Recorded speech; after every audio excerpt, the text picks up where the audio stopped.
Coming up, no one wants you around, Dirt. Woo! Joe Dirt is next.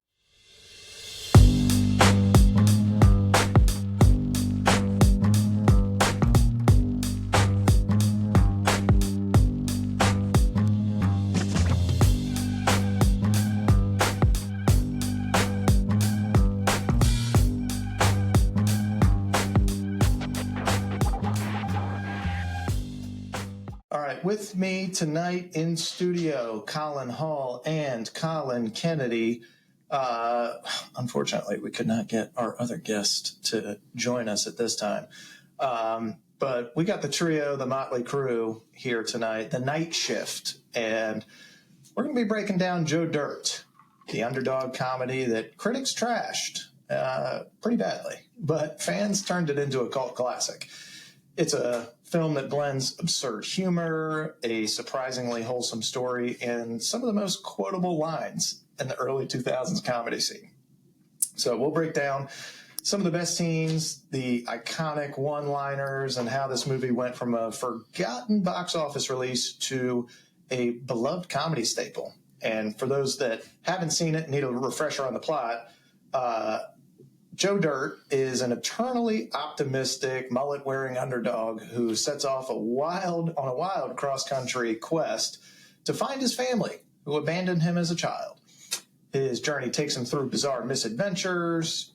He befriends a fireworks salesman, escaping a serial killer, and encounters all kinds of eccentric characters while working as a janitor and recounting his story to a shock jock radio host. But when Joe finally finds his parents, he discovers that they're pretty selfish and only care about exploiting his fame. So when he almost gives up, Brandy, the woman he loves, convinces him that real family is about the people who stand by you. So in the end, Joe returns home, defeats his old bully, and finds happiness in the family that he built, proving the good guy can win in the end. So, gentlemen, where were you when you first saw this movie? I think I was with Colin on this one. High school for sure. I definitely saw it earlier. I definitely saw it earlier. Had to be with you, Shane. I don't know when or where, but I was a pup for sure. My guess is that my friends and I probably turned it on. To you, because this is one of those movies that came out and kind of similar to like a Napoleon Dynamite. Like, you knew it was coming and hitting theaters, but it did not spend a long time in there. And somebody took a chance on it, sat down and watched it, laughed their ass off, and was like, guys, you got to check this movie out. This movie it's like perfect for teenage boy comedy or college age comedy. It's ideal for that. So quick facts about the movie before we dive into it. Excuse me. Quick facts about the movie before we dive into it. Joe Dirt came out in 2001. So what are we, 24 years old now? Directed by Denny Gordon, produced by Happy Madison Productions. The main cast included David Spade, Brittany Daniel, Dennis Miller, Christopher Walken, and our boy Kid Rock. Budget was $17 million. Box office, $31 million. Wow. Worldwide. Wow. Oh yeah. Wait till Rotten Tomatoes. Its critic score, 9%. Oh, come on, man. Audience score. Dang. 63%. Hell yeah, brother. So let's go back into the time machine here, 2001. You guys are just pups, but this is same year that Zoolander came out, Shrek, Super Troopers, American Pie 2. So it's competing with a good number of comedies that year. But it gained a cult following with repeat airs on Comedy Central, endlessly quotable dialogue, and I just fucking love David Spade. Yes. David Spade is a lovable portrayal of an underdog in this story, but in general, I just like his snarky nature and his comedy. It just brings me back to the old days of SNL when I can actually watch it and him and Farley had just an awesome dynamic. So I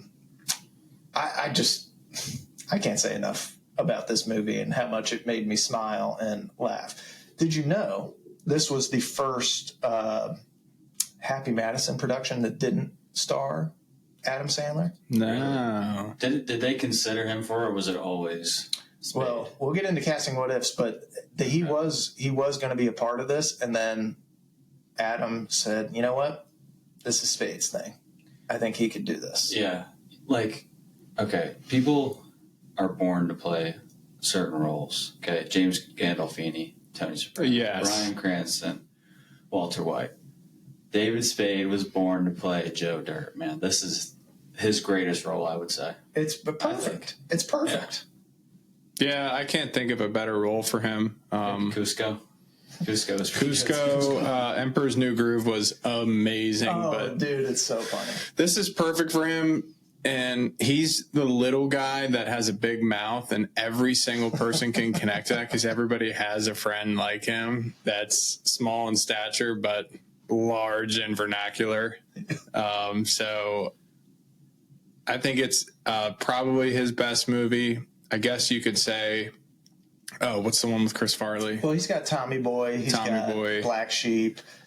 This is his best. Grown Ups, he's good. He's in Grown Ups. This is his best where he's the lead. Yeah. And the other ones, he's a co-star and a lot of stuff. But this is his best role as a lead. And I think it's a cult following because it's just wild. It's a wild story. You can't really predict what's going to happen next the first time that you see it. It just gets more ridiculous each time. But he does a nice way. The film itself does a nice job of kind of centering the audience and bringing it back and giving him a lot of wholesome moments where it's like you're actually rooting for this loser the whole time. Well, everybody's so mean to him for no reason. Well, I'm wondering, did they get a little bit of a inspiration from Forrest Gump, like almost like possibly. A parody version, because he like travels the country. He's part of all these major events, kind of the same way Forrest Gump is. He's got a girl back home, except Brandy is way better than Jenny. Don't even get me started on Jenny. Jenny is one of the worst characters. I have PTSD from her. I can't stand Jenny. We've all met a Jenny. Awful character. Jenny. Is it Scottish? Jenny. That's how he says, Jenny. Dude, she's one of the worst characters. Brandy is awesome in this. I think it's just like, I don't know. Maybe he's got like a childish sense of humor, and there's some innocence about him because he's so he's small. He's like unthreatening. He's uneducated, but also he speaks. Like a lot of people will have a thought and then they'll try to morph it into something that sounds intelligent, and he just doesn't have a filter. It just comes right out. So you can connect with him real quick. He just says the shit that everybody thinks, but he's just the one that's quick to say it. But he's also nice too. He's not mean. Yeah. And to go on the bullying thing, he takes bullying really well. Like he doesn't like get all upset. He stands up for himself. And he doesn't like drop his head really, just kind of rolls with the punches and keeps on keeping on. Well said. Well said. Look, do a little bit of limited research here. Before the movie, where were these actors? So David Spade, we already mentioned, he was in Tommy Boy, Black Sheep, hit it off huge on SNL. This was his like. Not a breakout role, but like I said, this is far and away his best as a lead. Brittany Daniel, who plays Brandy, was in Dawson's Creek, Sweet Valley High.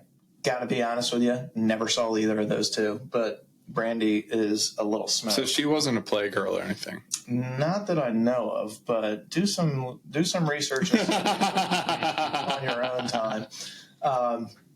Dennis Miller's a pretty famous stand-up comedian. Not really my brand of stand-up comic.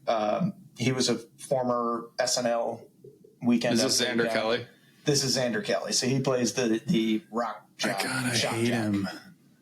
He's not very likable in this movie at all. and frankly, most of his roles, he's not very likable. We got our boy, the legend, Christopher Walken. So he's already well known before this movie. So this is just kind of like a quick cameo for him. I'm sure he spent the king of cameos. How has he been the same age for so long? Dude, there's like 10 guys in Hollywood. Like Morgan Freeman hasn't aged in 50 years. Well, dude, Walken's in Severance now, and he is a little bit older, but not 24 years. No. But dude, Freeman in Driving Miss Daisy, when did that movie come out? I'm going to guess in the 1800s. I mean, this guy. He was 85 in that. There's just some ageless wonders, and they've stayed old my entire life. Yeah. That. Like, Anthony Hopkins, another one. yeah, that's another one. Yeah. Stayed the same ancient He's age. been like 72 for 20 years. 100%. Kate Beckinsale. Well, that's She's been different. 24 for 4 Actually, years. the girl in this movie, his sister, I forget her name, but she's aged very well. Yeah. We'll get into We'll that. get to her. Kid Rock, well, this was his first ever acting role. And Only one? also his last. He's actually pretty good at it. And we'll get into a lot of the stuff was like 1 or 2 takes. It wasn't even like, he was just a great bully, shockingly. He just constantly bobs his head like this. Dude, I'm not kidding. What he wears, like what he dresses like and talks like is exactly what I would be if I didn't have a dad. I'm not kidding. Like, that's me right there. I wouldn't go to the gym or anything. I would just be him. For the audience that can't see, we have the movie playing in the background right now, and you see Kid Rock in a thermal long sleeve tee. My favorite type of tee. Yes, with a blue bandana on and his awesome patented goatee and mullet. Yeah, pencil tee. That's what I have. So let's see, who else do we have in this? What did Walken do after this? Walken was, he's already legendary, but after this little stint in this movie, which I'm sure he was there for like 2 days, max on set. He goes on to do Catch Me If You Can. He does Wedding Crashers. Who was he in Catch Me If You Can? He's the dad. Oh, yeah. Frank Abagnale's dad. Frank. Leo. 2 mice. 2 mice and a bucket of cream. 2 mice fell in a bucket of cream. And Gert B. Frobe. David Spade, after this, just continues more of his, co-star type roles. So he's in the Grown Up franchise, Rules of Engagement. Kid Rock's music career continued. Did not get asked to do a lot more stuff in this, but not for lack of talent. He's actually seems like a pretty good actor based on this. Okay, yes. But as far as his playing himself. His musical career, his discography, if you will, it's kind of like I don't even know, but besides one of his songs, besides Bow with the Bow and the Bow and the Bow, he's like, how is he so famous and so rich? Like, who is the demographic that fell in love with him? Because I just don't. The white trash. Also, a picture with Sheryl Crow. That was a huge. Okay. That was huge hit. Okay. That summer of. But to have a house that's like gold everywhere, how is he that rich? Again, what's that summer song? White trash loves this guy because he came from nothing. Too. Well, he's a Detroit guy too. Because him and Eminem used to have a little bit of beef. But I think Kid would probably kick his ass, even though I love Eminem. No one wants you around, Marshall. I think Eminem tried to battle him before Eminem was famous and Kid Rock was famous, and he just went up to him and like, let's fucking battle. And he was like, hey, you'll get your turn. But at that time, I think he was like kind of rapping a little bit too. I think a little bit. He's got American Badass. He's got a Cowboy. He had a good album.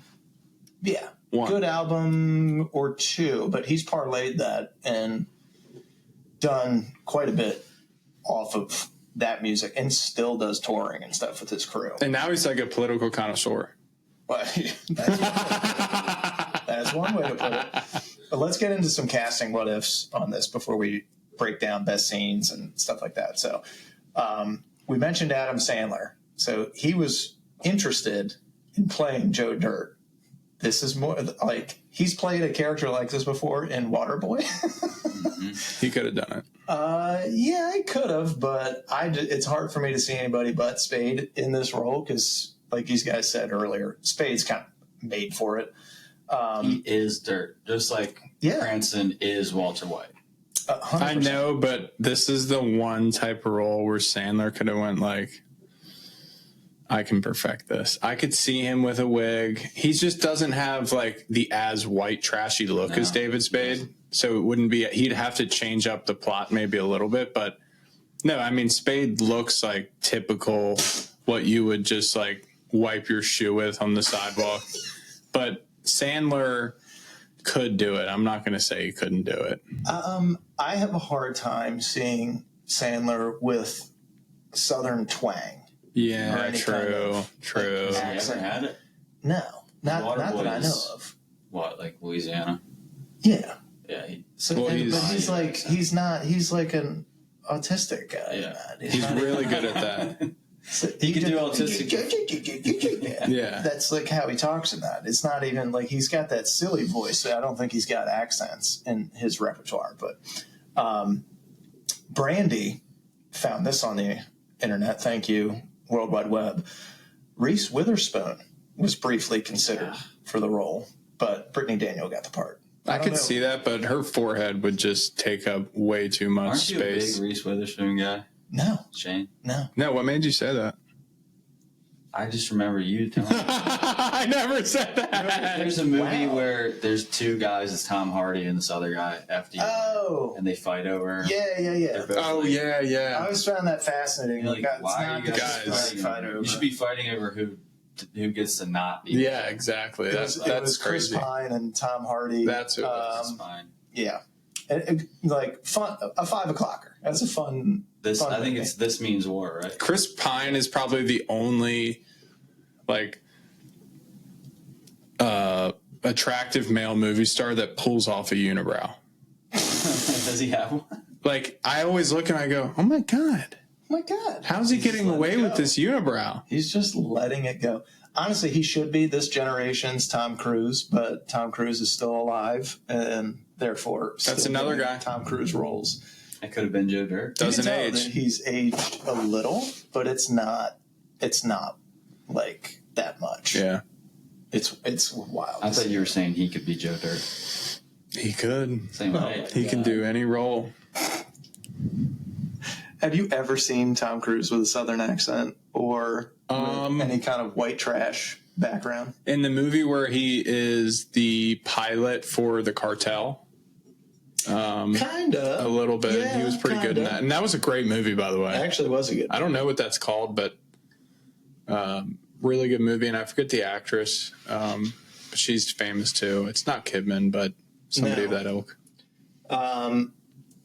Xander Kelly, so the Dennis Miller role, they reached out to Howard Stern for this, but he turned it down.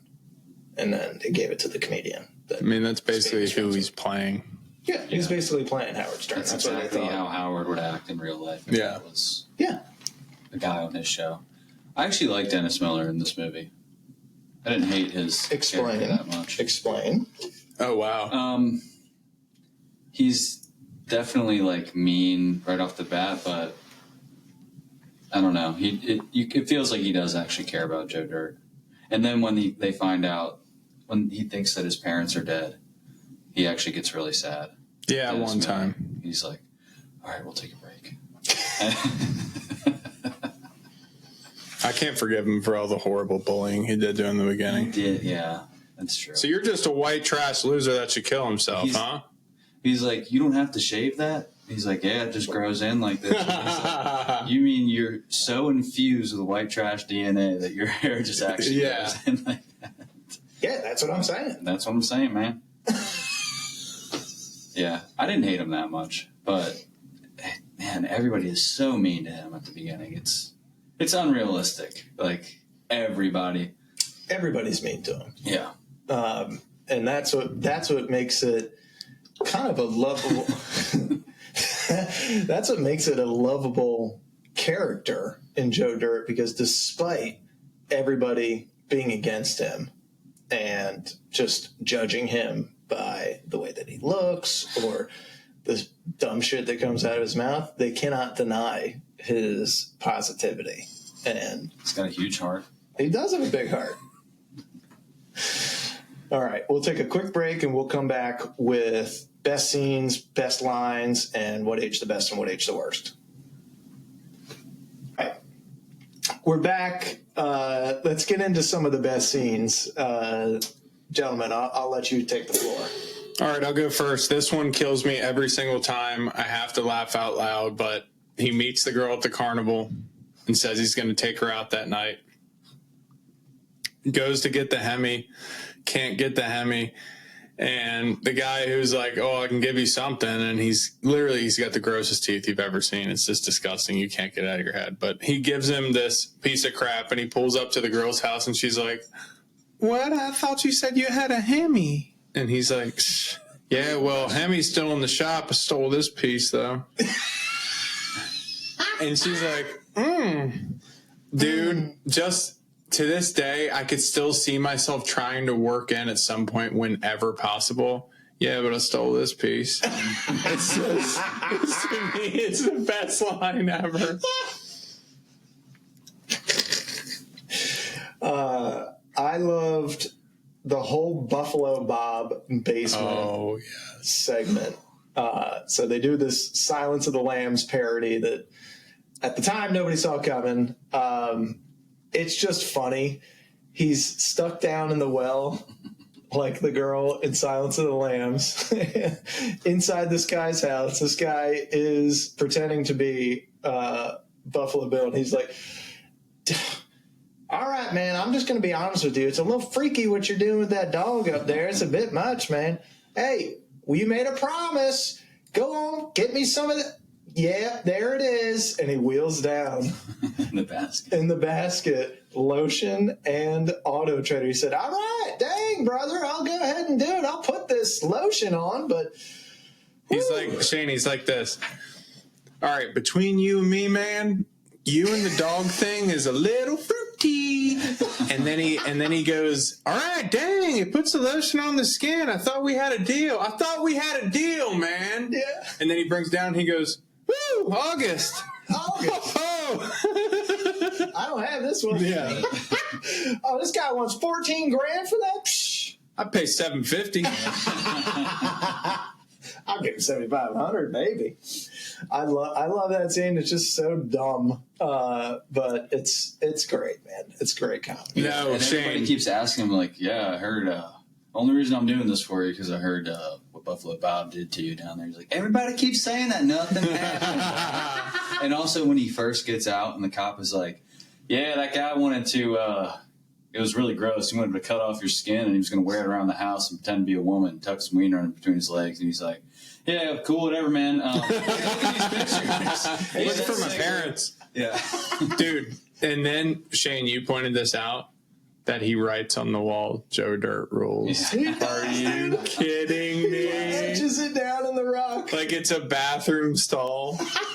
So I also love Clem's fake death. So Christopher Walken plays Clem, one of his janitor buddies, and something's a little off about him, like most Walken characters, and then you find out he's a guy on the run, but he fakes his own death, and as they're wheeling him out, and it looks like the paramedics are wheeling him out of his house, and he's got the sheet over him, like, oh, this guy's a goner.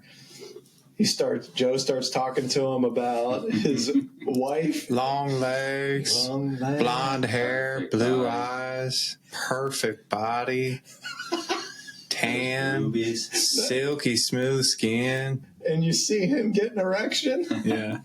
Clem, are you alive, brother?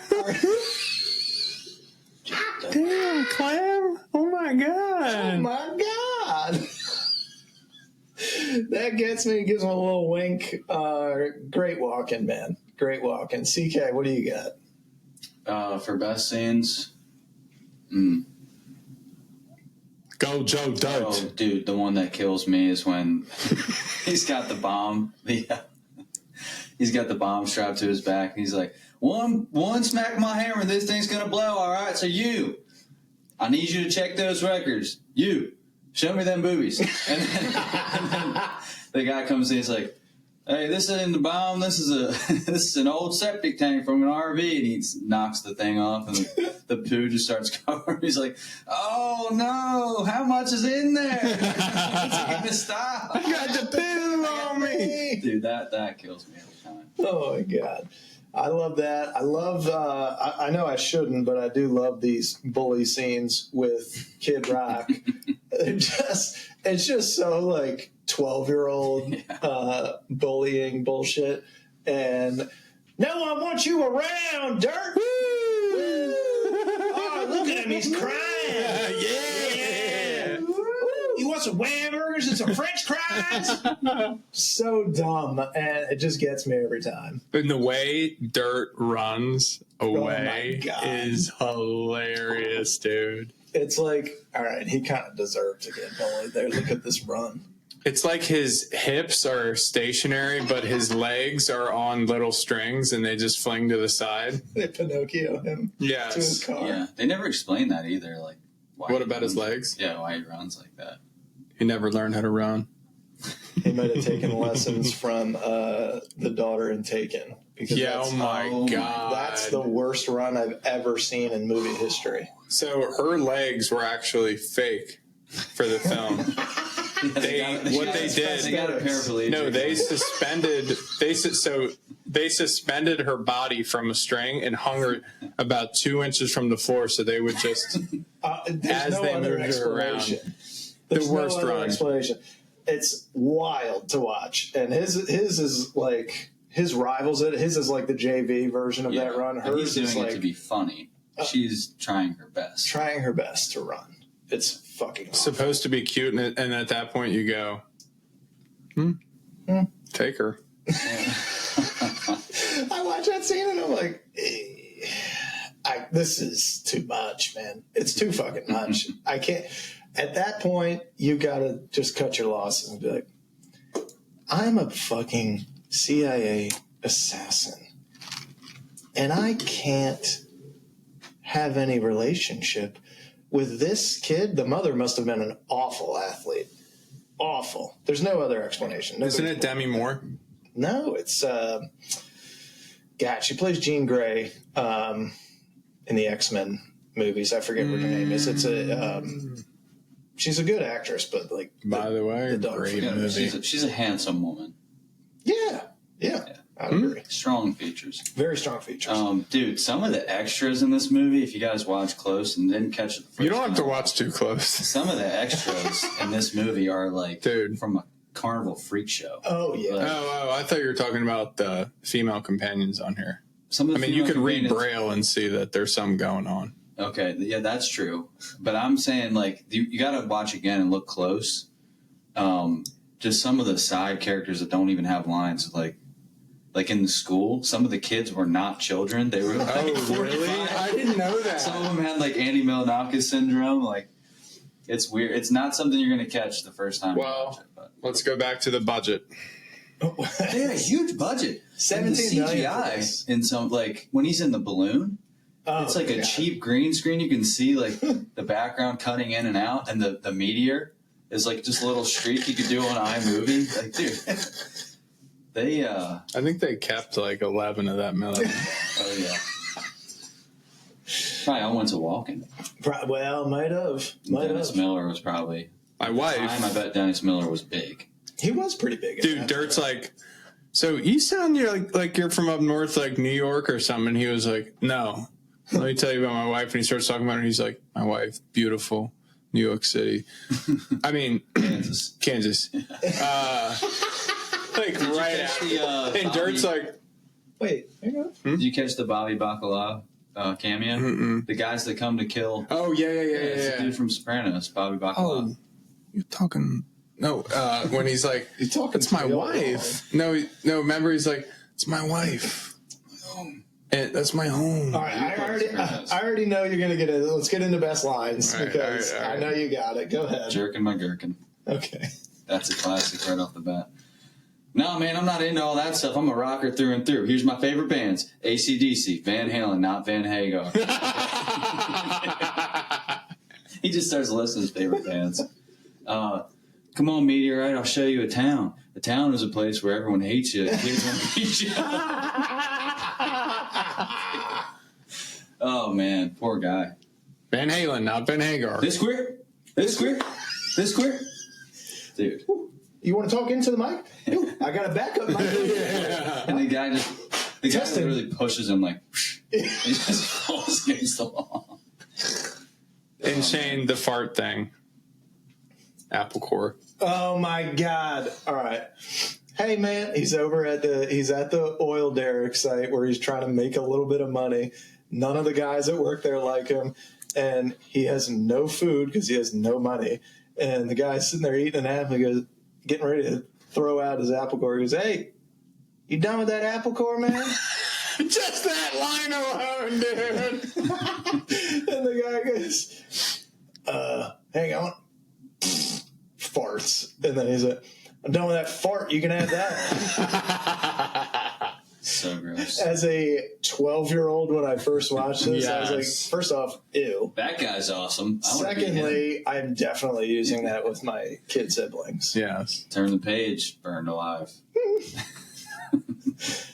Do your walking. I know you want to. Do the walking. When he's walking through the school and it's a fire hydrant. No, it's a fire extinguisher, and it's on the wall, and he's talking to himself, and he's trying to pump himself up in case something happens, and he's looking at it, and he's going, "Oh, you're talking to my friend all wrong. You do it again, I'll hit you in the head with a soldering iron." I forget the rest of it, but it's hilarious because then someone's like, "Clam," and he's like, "Oh, yeah." Yeah. Oh, dude. And then the kid's like, if my calculations are correct, this will produce ice. Pours the thing in. Oh, yeah. Oh, killer mustard gas. How is it between ice, killer mustard gas, and you don't? If my calculations are correct. Dude, I love when he's like, no, it was him. Go, Joe Dirt. Go, Joe Dirt. It was him. It was him. He's a hero. Pieces of dialogue in this movie is you're going to stand there owning a fireworks stand and tell me you don't have any whistling bong holes, flipping dixies, hoosker doos, hoosker don'ts. Okay? He goes on and on. He goes on for like whistling bung holes. Yeah. You tell me you don't got no Roman candles? Screaming Jeepers. Jimmy Peepers. Screaming Memes. Memos. Memos. Dude, look at him. Oh, my God. That walk, bro. When he's at the carnival right here and the mom's staring at him and the kid's like, I want to ride again. And she's like, no, you've had enough. We got to go. And he was like, hey, buddy, why don't I just talk to your super hot mom real quick and you just go ride again for another? And he's like, okay. Is that your girlfriend, little buddy? Yeah. As he's dude, she definitely was a playgirl. How old do you think she is in this? Her name's Jamie Preston. Jamie, is it Preston or Presley? Presley. She's been the same age for years. She's also an ageless wonder.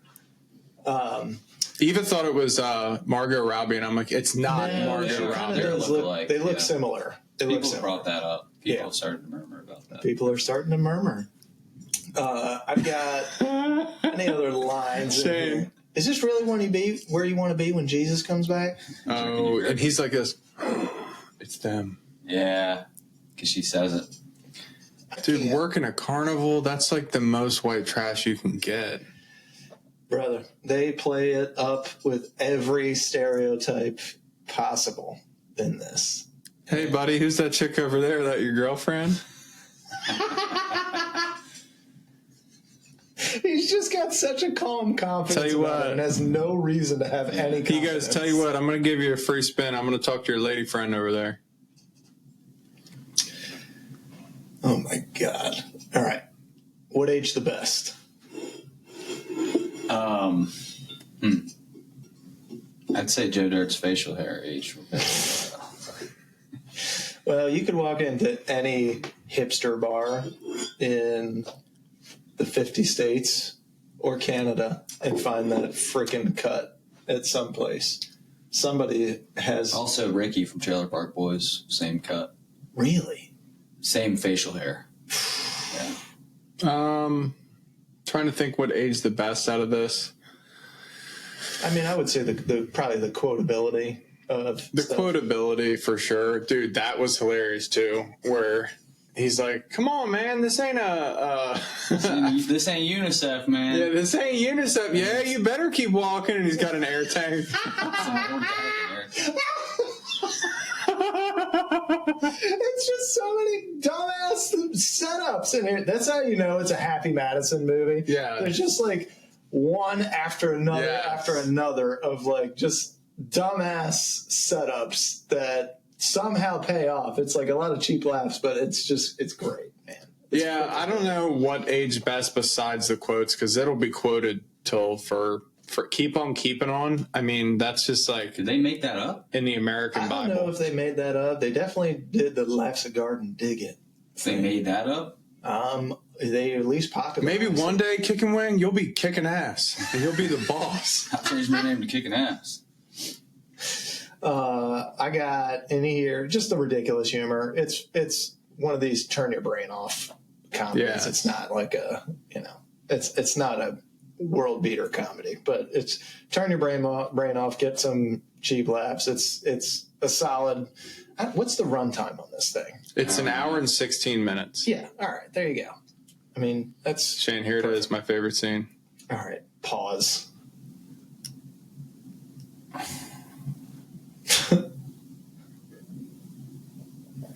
thought you had a Hemi. I had to have a footprint gas pedal installed, so I stole this pile.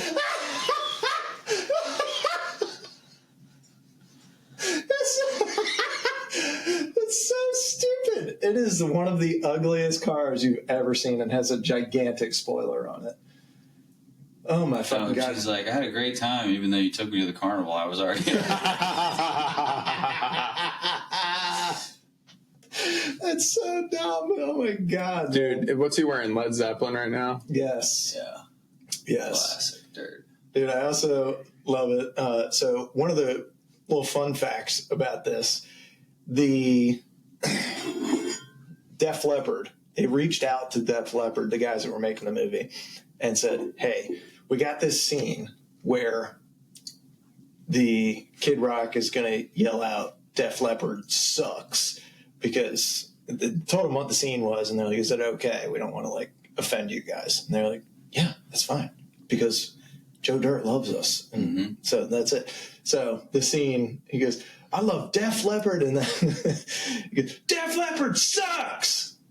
And they had to get permission for him to say that. Really? Def Leppard is... Was there any Def Leppard in this movie? I don't remember hearing it. I don't remember. Great soundtrack. The Isn't that soundtrack is them now? solid. Pour some Soundtrack's sugar really on good. me? Yeah, it is. Soundtrack's good. What age the worst? Probably some of the early 2000s gross out gag stuff. I don't think it aged that poorly, but I don't think you could do it as much today. There's a lot of queer jokes. Yeah. They just wouldn't put Is this them in queer? the movie today. Yeah. They just... You could still do it today, but in this popular of a movie... Well, I guess it wasn't popular when it came out. No. My God, the way I don't he's think they would sitting. do it. Yeah, that's the only thing is just today gets offended by everything, but it's still, this movie's so kind of borderline. It's not really offensive. It could still be played with a couple of it doesn't weeks. take itself seriously at all, which I think is why they're able to get away with a lot of this stuff. And it's not, at the time, it's totally in line with, pop culture and all that stuff. Hottest, do you guys have any hot takes on this? Do you think the movie would get made today? Or is it just too goofy or politically incorrect for studios nowadays? We're in kind of a lull. They don't make shit like this anymore. This is like a golden era of movies, and we're not in that right now. It's going to be a few years. I think so. Before we get these kind of movies again. Yeah, like you remember when the Constitution was made and there was Thomas Jefferson and George Washington, all that, like a golden era. You remember that? It's going to be like the same thing. It's going to be like the same thing for movies where it's not going to be hot for a while. Yeah. Could even be a couple 100 years. Interesting take. I'm going to say Jamie Presley's probably, I would have liked her as Brandy. Is she the sister? Yeah. Yeah. Oh, her is Brandy instead. I mean, Brandy plays it great. She plays like a awesome, wholesome smoke show, and Brandy is gorgeous. I just got a thing for Jamie Presley. Yeah, she could have worked as Brandy too. I think Brandy works because it is the good girl that comes back and saves him from jumping off the bridge. Yeah, that's true. That's true. All right, let's get into some awards and superlatives. Who's our MVP? I think this one's kind of obvious. Aside from Joe, Charlie. For me, it's got to be Walken. Really? Yeah. Right. I don't know if he can be MVP. Okay. I don't know if he's in it. Okay. MVP, aside from him, aside from Joe, because Joe kind of goes to different parts of the country, so there's really no MVP that can be not no one him. else there the entire time. So that's why I say Walken, but if not Walken, then I go... It's Joe. He wins the movie. It's Joe. David Spade. Who's the best supporting role in this? Now that's probably more of a fight. Yeah, because you got Kicking Wing was pretty good, but he wasn't in it really long enough either. Neither was Buffalo Bob. Walken is probably your pick for this. Yeah. Yeah. Xander Kelly. Yeah, because he's in it the entire movie. Yeah, he's the one good. Giving voice to the story. It would probably have to be him. Okay, interesting take. Best overacting moment.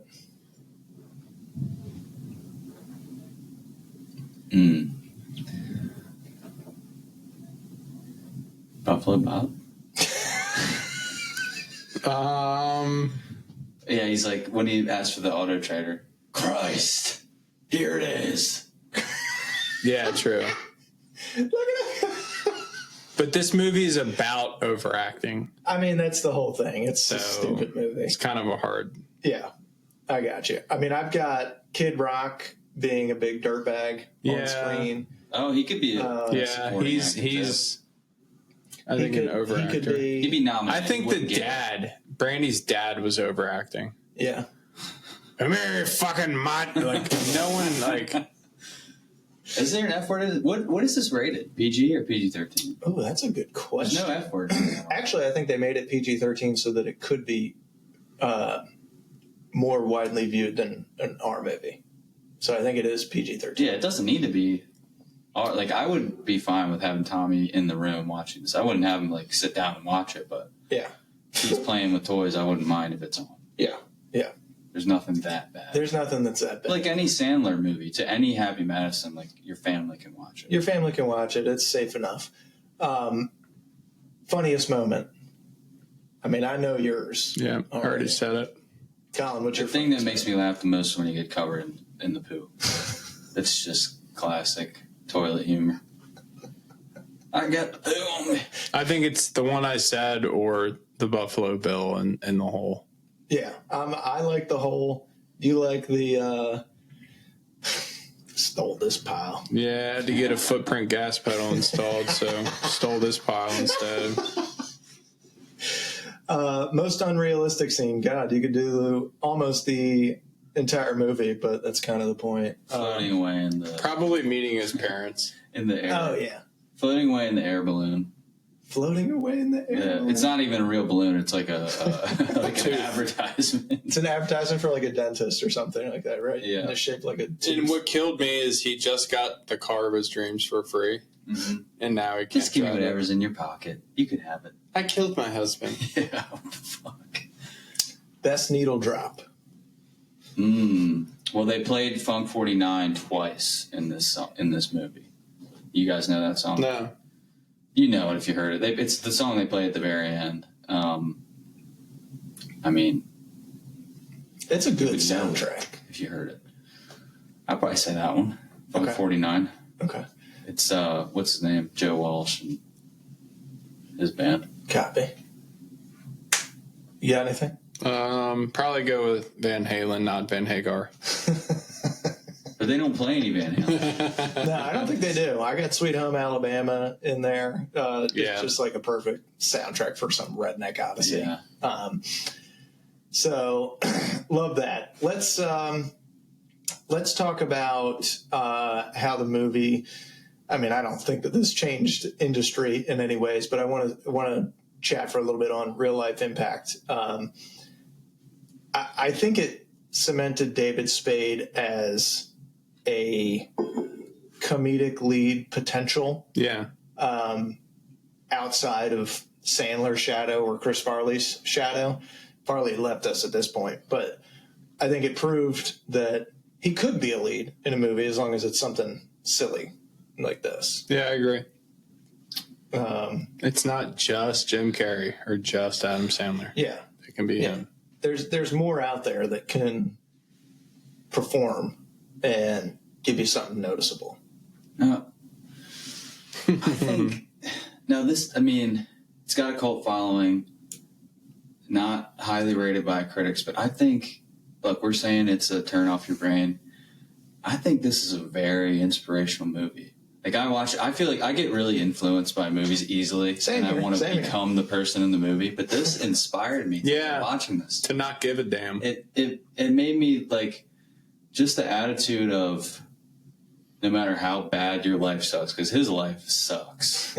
But he's just like, I don't care, man. Got to keep living. Don't have no in your heart, man.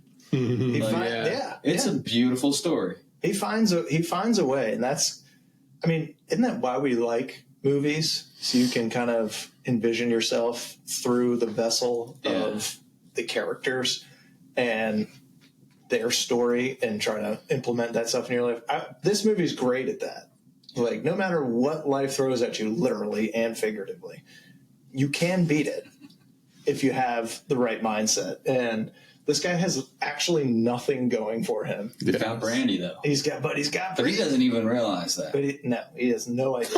What'd you know? I also think that this is a prime example of how cable TV and DVD sales can make something a lot more popular after its release. It's something that doesn't happen today because of all the streaming stuff that we were able to grow up with, and generation before us was able to grow up with. It's like, dude, you turn on Comedy Central and this movie would be on. You could turn on TBS or whatever, and this movie would be on. They don't have that now with Netflix and stuff. Like, you'll get movies and stuff thrown on there, but it's not like you can flick through a channel and stick on it and be like, oh, sweet, Joe Dirt's on. Let me just put this on in the background and then laugh your ass off. And like you used to call your friend and say, dude, channel 40 right now. Yes. Turn it. I'm not kidding. Turn it on right now. Turn it on right now. Now it's like, it's kind of sucks that that's gone. It's like picking up the phone and remembering somebody's number. Ooh, I got their number. And like, I mean, I don't know the inner workings of Hollywood, but I've heard some actors talk about this. Like, a lot of their pay and stuff, everything's just structured differently now, because they used to get like essentially commissions kind of off of what do they call royalties. So we get royalties off of rewatches, DVD sales. Like, it's built into their contract. Like, all right, if we sell X number of DVDs, you get, a certain percentage of that or a certain amount per DVD or whatever. And with DVDs going out and cable TV not really around as much anymore, it's just, there's not really like a chance for a lot of these movies to get second lives. And that's what kind of sucks, because there could be other Joe Dirts out there, or other movies that are like, yeah, that movie kind of sucked at the box office, but it could be an actual fun watch, and we'll just never know, because it'll get buried in the algorithm on Netflix. And now we got Hulu. The Cheesecake Factory menu instead of just going to Chili's and there's 10 things. Exactly. So I think that kind of sucks. But this movie reaped the rewards of that time, which is one of the reasons we're talking about it today.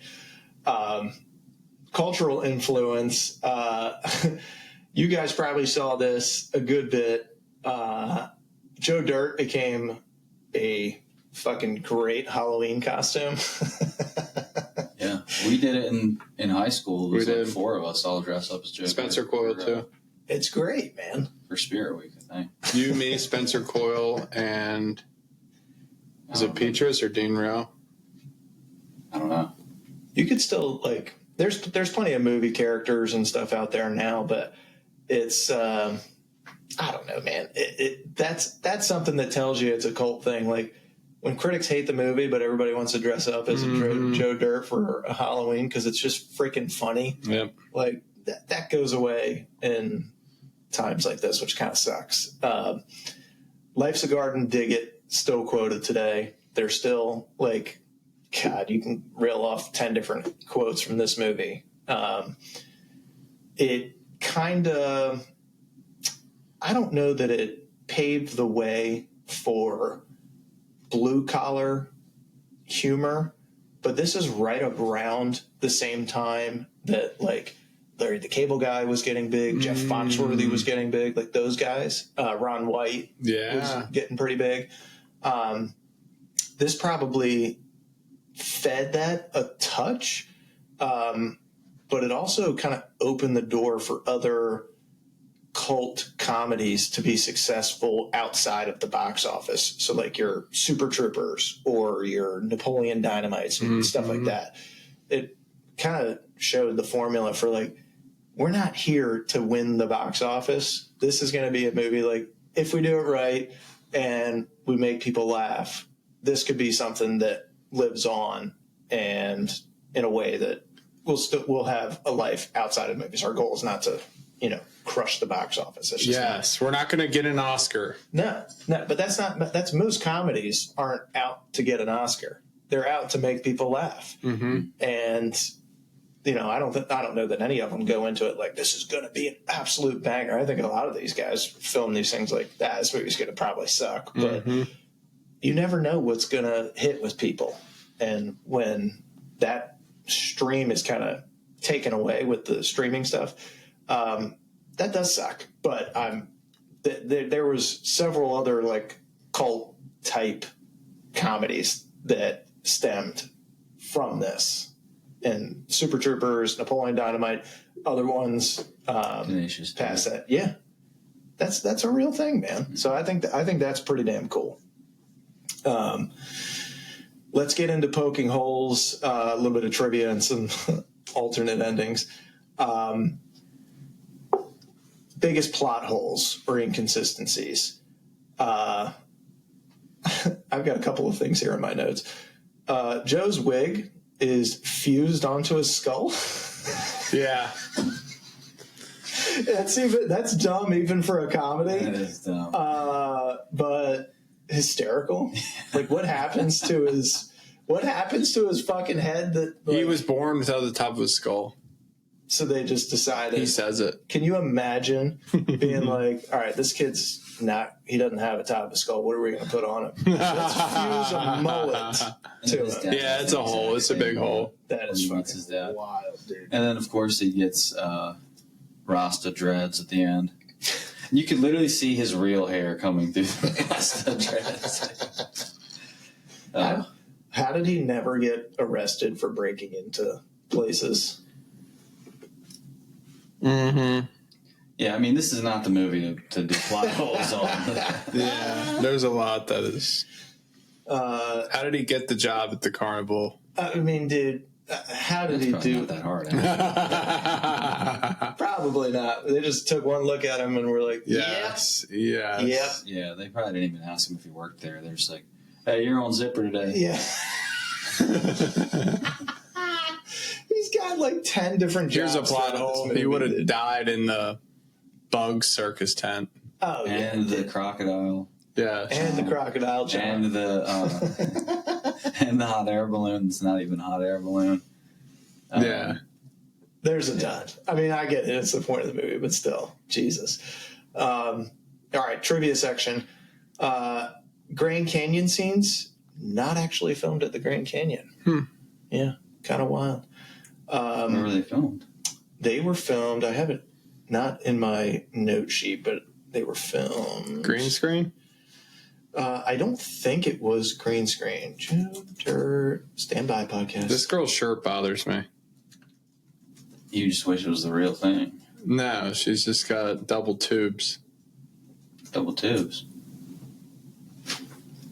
So they filmed it in Utah at Dead Horse Point State Park. All right, it's close enough. I mean, I guess. Where is the Grand Canyon, Arizona? Zona. There was a Joe Jerk 2 that happened. Did you guys know that? No. Yeah. Oh, yeah. I mean, we're talking straight to digital on Crackle. Made like $300,000. Dude, is it David Spade? I don't know. I think it is. It's bad, though. It's bad. It's worse than his Dickie Roberts. Do you remember that? He gets another movie after this where he is the lead, and maybe I'm shooting myself in the foot here with my take earlier that, you know what, he could be a lead in a comedy. He plays like a child star that grows up and is trying to like live off the fame of being Dickie Roberts' child star. It's fucking terrible. It's so bad. Walken improvised several lines, including his little dance moves. I mean, does that surprise you? No. No. No, not at all. We talk about him every podcast. Dude, now I have a question for you. More. Could Al Pacino have been in this movie? Already breaking the rules. He could have been in this movie. He could have been. Who would he have been? Maybe the FBI. I actually love that this is our rolling bit. Maybe he's the Kid Rock guy. He's trying to steal. Get out! You just used Walken and Pacino. You did an angry Walken. Dude, this one's really funny. Maybe he could have been the Dennis Miller part, where he's got a voice for radio. What? You mean to tell me? I don't know, dude. You lost your parents? I don't see him really fitting into this movie. He could be walking. That's it. It's possible. Listen, I'm not going to turn. The guy can do it because he can play gangster. He can play gangster. Got that brandy. She had an ass. Tell me about Brandy. She sounds like a sweet one. She had an ass wider than a front gate. Dude, this is the other thing. Like, all these people are like, and we know Brandy is way too hot for you, Joe. Like, none of them have seen her. Yeah. None of them have seen her. Just the way he describes it is like, no.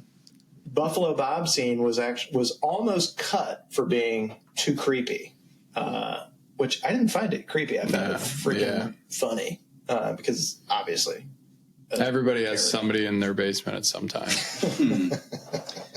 I bet they do, CTR. So if you were to do an alternate ending, what do you do? Don't You like the No, Brandy gets back with him. It's perfect. Maybe he goes back to the carnival and gets back with Jamie. Brings the Hemi back. Maybe he finds his family and they're actually really cool, but they all have mullets. Like the mom, the dad both have the same mullet, and then they're like, "This is your brother and your sister," and then they have the mullet, and the dog comes out like the dog has the mullet. Everybody has the mullet. Maybe the family's actually cool. Alternate ending. That's a nice way to put it. All right, who won the movie? Didn't we already say that? Yeah, we kind of did. It's Spade. It's his baby. It's his most recognizable role. Walken made it very funny, just because it's always funny when you see big actors come and do cameos, dumb shit like this. Maybe the fans, because they turned it into this cult classic. Yeah.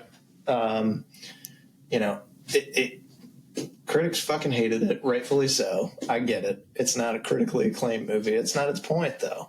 So I think who likes critics anyways? Just being a dick. It's your job to be a dick about everything.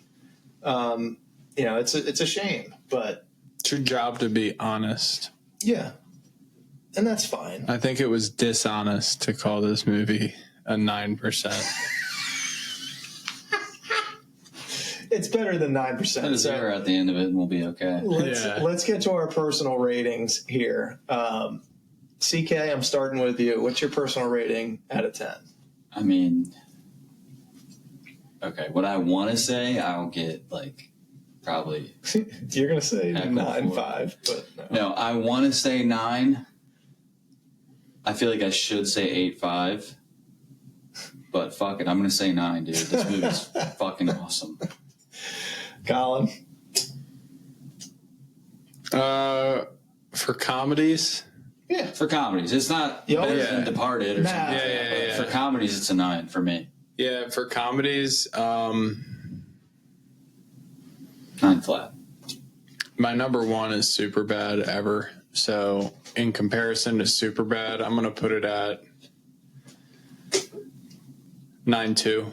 Ooh, 9.2. wow. Jesus Christ. Because Superbad's a 10 for me. I'm feeling something in the low 8s for Shane, I'm going to guess. I'm actually going to say 7.8. Oh, it was close. I'm not a massive Happy Madison fan.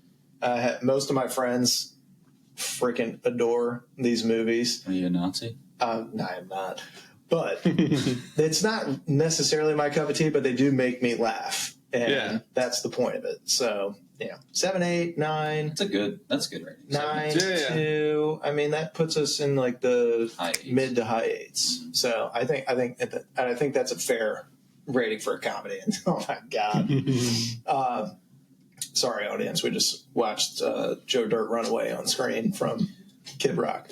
All right. So this is a ridiculous, quotable comedy that somehow became one of the most beloved cult films of the early 2000s. That's it for our episode on Joe Dirt. Keep on keeping on, brothers and sisters. And remember, don't try to church it up. Don't have no in your heart. Don't have no in your heart, baby. Next time on the Night Shift, we are tackling Taken. So get ready. We are going to dive into the world of Liam Neeson and that ambling badass. Hey, brother. Hey, remember, like and subscribe. This ain't UNICEF. That's right. This ain't UNICEF. Follow, subscribe, drop a review. Night Shift out.